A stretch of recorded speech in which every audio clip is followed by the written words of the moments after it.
Привет! Кабачки, пожалуй, очень любимы многими людьми за то, что их очень легко готовить. Сегодня хочу вам показать несколько моих любимых и быстрых блюд с кабачками. Итак, начну. Для первого блюда достаточно мелко режу репчатый лук и выкладываю в жаровню с небольшим количеством растительного масла.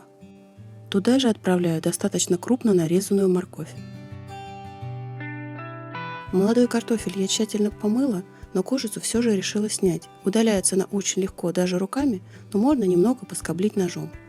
Нарезанный картофель также отправляю в жаровню, добавляю немного воды и жаровню закрываю. На медленном огне готовлю примерно 10 минут. Теперь выкладываю измельченный чеснок и добавляю соль. Перчик чили режу тонкими пластинами и добавляю в жаровню. Если острое не любите, можно использовать красный сладкий перец. Из специй в это блюдо добавляю только молотый кориандр. Кладу зелень петрушки и наливаю еще воду. Кабачок или, как у меня сегодня, цукини режу на достаточно большие куски. Чтобы такие крупные куски быстро приготовились, но и выглядели несколько эстетичнее, делаю в них надрезы. Чтобы не разрезать цукини до конца, мне помогут, как всегда, китайские палочки.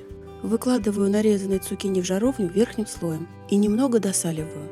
Такую замечательную жаровню и всю остальную посуду, которую использую в этом видео, мне любезно предоставила компания Амет. Вся посуда долговечная и изготавливается еще по советским ГОСТам. Мне она действительно очень понравилась, так как посуду из нержавеющей стали очень люблю. Кстати, посуда полностью российского производства и по доступным ценам. А по промокоду вы получите скидку 5%. Скидку и промокод вы найдете в описании под видео.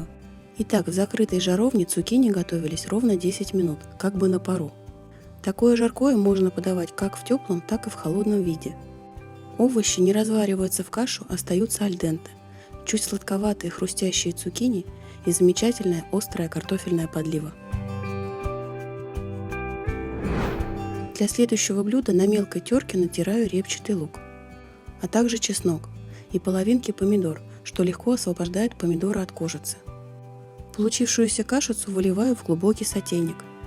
Туда же выкладываю натертую на мелкой терке морковь и натертые на мелкой терке кабачки.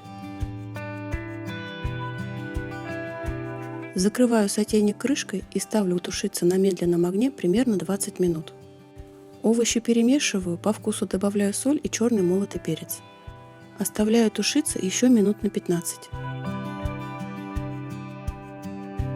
Добавляю еще 2 зубчика чеснока, натертые на мелкой терке, и вливаю ароматное подсолнечное масло. Массу перемешиваю, довожу до кипения и с огня снимаю. Такую быструю кабачковую икру полностью остужаю при комнатной температуре и после желательно минимум 2 часа выдержать в холодильнике. Эта ароматная кабачковая икра может послужить прекрасным гарниром к мясным или рыбным блюдам. Ну а если положить кабачковую икру на кусочек цельнозернового хлеба, будет чудесный перекус. Перехожу к следующему рецепту. Натертую на мелкой терке морковь дополнительно измельчаю ножом. К моркови добавляю натертый на мелкой терке сыр, у меня сегодня пармезан, и немного сливочного творожного сыра. Все ингредиенты хорошо смешиваю, контейнер закрываю крышкой и убираю в холодильник настаиваться примерно на час. Репчатый лук нарезаю небольшими произвольными кусочками, выкладываю в кастрюлю с малым количеством растительного масла. Также некрупно режу кабачок и выкладываю в кастрюлю. По вкусу добавляю соль, кастрюлю закрываю крышкой и на медленном огне тушу кабачки в собственном соку примерно 10-12 минут. В это время отдельно кипячу молоко и заливаю его в кастрюлю с кабачками. Добавляю специи, сушеный чеснок, черный молотый перец и щепотку мускатного ореха. При помощи погружного блендера довожу до однородного состояния. Как только суп начинает закипать, закрываю крышкой и снимаю с огня, оставляю настаиваться минут на 10. Из морковно-сырной смеси при помощи 2 чайных ложек формирую небольшие кнели. Можно сервировать блюдо. Молочный суп с кабачком наливаю в тарелку. В каждую кладу по 3 морковно-сырных кнели и посыпаю зеленью петрушки. Получается очень нежный молочный кабачковый суп. Даже цветовая гамма у него пастельная. Текстура супа не совсем однородная, немного крупинистая, так как кабачки я не тушила до очень мягкого состояния. Для следующего блюда кабачок натираю на крупной терке, добавляю соль и оставляю на 15 минут. Кабачок хорошо отжимаю, добавляю к нему 1 яйцо и черный молотый перец. а также мелко нарезанный укроп, цельнозерновую муку и натертый на мелкой терке сыр.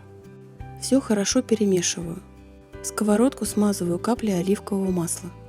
И на несильном огне буду жарить кабачковые оладьи. Смесь аккуратно выкладываю на сковородку и распределяю ложкой. Как только одна сторона подрумянится, аккуратно переворачиваю на другую. Делаю соус на основе греческого йогурта. К йогурту добавляю соль, измельченный чеснок и зелень укропа. Кабачковые оладьи всегда хороши с пылу с жару, и так вкусно обмакнуть их в соус и быстренько съесть. Далее приготовлю оригинальную запеканку, для которой кабачок при помощи овощечистки нарезают тонкими пластинами. Сердцевину, где семена, не использую.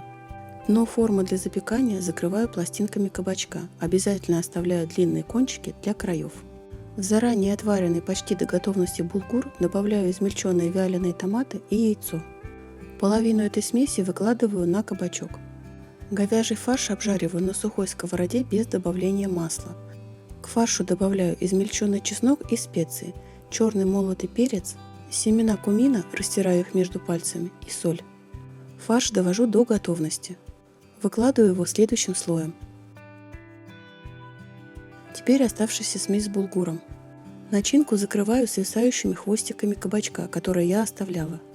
Промазываю запеканку йогуртом, чтобы кабачок не подсыхал. И ставлю в разогретую до 180 градусов духовку на 40 минут. Готовую запеканку аккуратно переворачиваю на сервировочное блюдо и украшаю сверху.